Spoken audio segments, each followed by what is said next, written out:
What's up, face frame? In this show, we'll be showing you how to attach the face frame.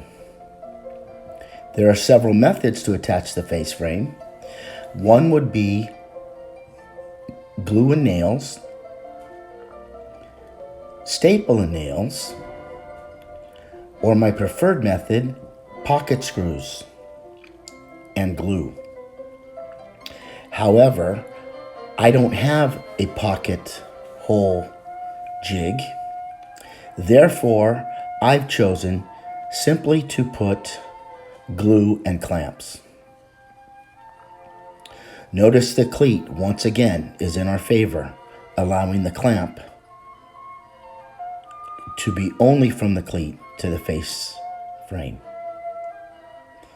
The other clamps will actually be on the workbench, so you might find it easy to put a 2x4 underneath the cabinet, two 2x4s underneath the cabinet to provide clearance for the clamp.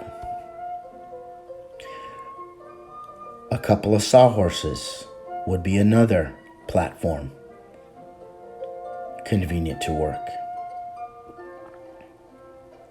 I'm verifying the reveals, as I mentioned, walnut 2x4s actually, to bring the cabinet up and provide clearance for the clamping. 4 clamps have the placement, and now I will use more, ensuring distribution of pressure or consistent contact between the face frame and the carcass. One about every 10 inches works well.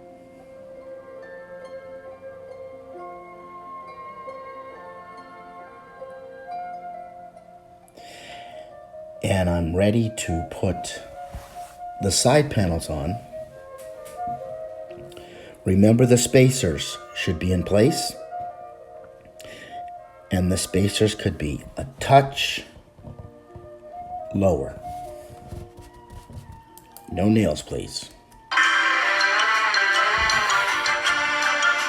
See you next time.